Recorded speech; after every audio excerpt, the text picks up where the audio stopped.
Assalamualaikum warahmatullahi wabarakatuh. Perkenalkan, nama saya Sari Nur Hasanah dengan NIM 63030210139 dari kelas 4D Akuntansi Syariah. Pada kesempatan kali ini saya akan menjelaskan mengenai uji statistika non-parametrik. Nah, uji non-parametrik ini didasarkan pada dua pertimbangan, yaitu jenis pengukuran data dan bentuk distribusi populasi. Adapun kelebihan dari uji non-parametrik ini, yang pertama itu digunakan pada data skala nominal atau ordinal, digunakan untuk sampel kecil dan tidak memerlukan informasi populasi, dan pada umumnya mudah dipahami daripada uji parametrik. Terus keterbatasan dari uji parametrik ini, non-parametrik ini yang pertama itu ketika menggunakan data skala nominal atau ordinal, setiap data hasil perhitungan tidak diperlukan dalam uji ini, sehingga data hasil perhitungan ini akan tidak berguna. Yang kedua, hasil lebih bersifat umum karena tidak ada informasi tentang populasi sehingga hasilnya kurang powerful. Terus uji tenda. Uji tenda ini didasarkan pada perbedaan tanda-tanda atau dua observasi yang berhubungan dengan memberi tanda positif dengan adanya perbedaan positif dan tanda negatif dengan adanya perbedaan negatif. Terus uji tanda untuk sampel kecil itu berupa probabilitas yang menunjukkan populasi pertama lebih besar dari populasi kedua, di mana populasi kedua berhubungan dengan populasi yang pertama.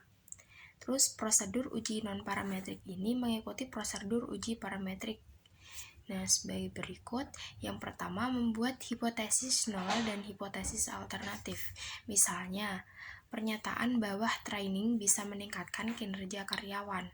HA ada lebih dari 50% probabilitas bahwa kinerja karyawan mengalami kenaikan setelah mengalami training sehingga H0 P lebih kecil sama dengan 0,50 dan HA P lebih besar dari 0,50.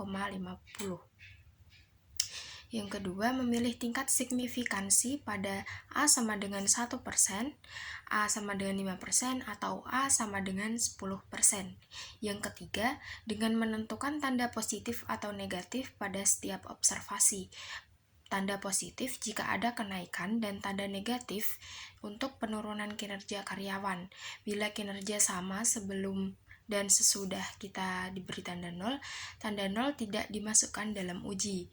Yang keempat, karena sampel kecil, maka uji tanda menggunakan distribusi binomial. Dan selanjutnya, membuat keputusan. Misalkan N sama dengan 14 dan 2 karyawan tidak berubah kinerjanya, maka jumlah N sama dengan 12. Lihatlah tabel probabilitas distribusi binomial dengan N12 dan P 0,5.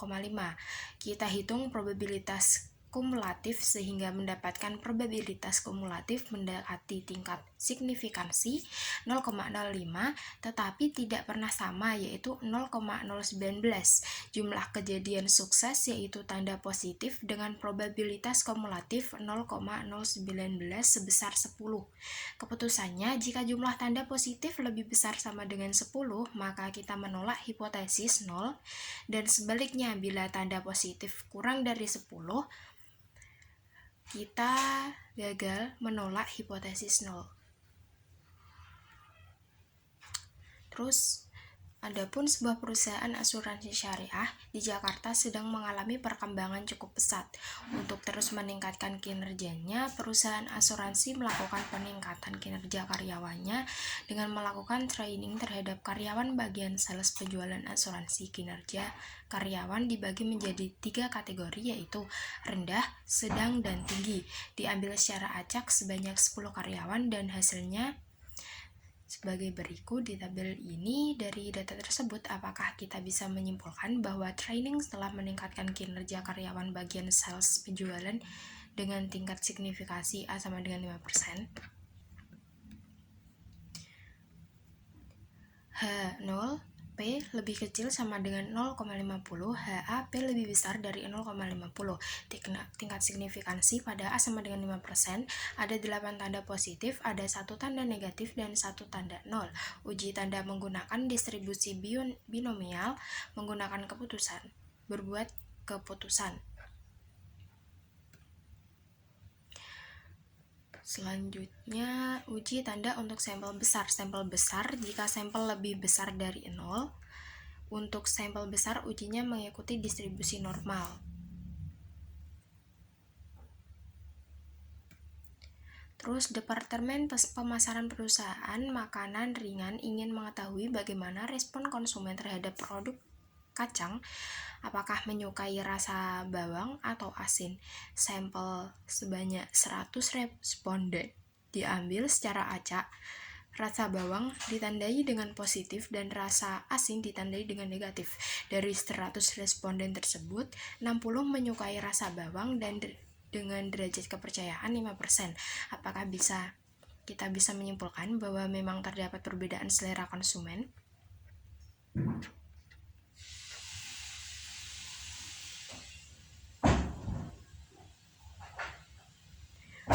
Terus H0 P sama dengan 0,50, selera konsumen sama. HA P tidak sama dengan 0,50, selera konsumen tidak sama. Tingkat signifikansi pada A sama dengan 5%, uji distribusi Z membuat keputusan nilai Z kritis uji dua sisi pada A sama dengan 5% adalah plus min 1,96, tanda plus 70 lebih besar dari 50, N_2, maka nilai Z dihitung sebagai berikut. Di bawah ini dengan perhitungan Z, nilai Z hitung 1,9 lebih kecil dari 1,96 sehingga kita gagal menolak H0. Kesimpulannya, dari sampel yang ada sebelum bisa membuktikan bahwa konsumen mempunyai selera yang berbeda. Uji hipotesis median. Uji median dilakukan dengan uji tanda positif untuk observasi di atas hipotesis median, tanda negatif untuk observasi di bawah hipotesis median, dan observasi sama dengan hipotesis median, maka tandanya 0 sehingga bisa dihilangkan observasi ini. Prosedur uji tanda untuk median ini sama dengan uji tanda sebelumnya.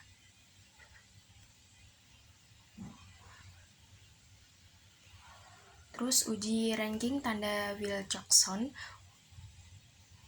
Uji statistik perbedaan dua sampel dependen di mana tandanya skala ordinal dan data tidak distribusi normal.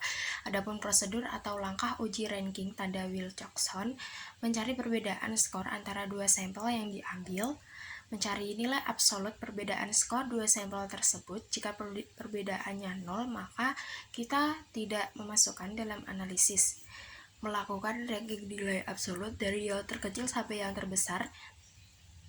Jumlah ranking paling kecil disebut sebagai T digunakan untuk uji statistika dan membandingkan nilai kritis distribusi Wilcoxon dengan nilai T yang dicari.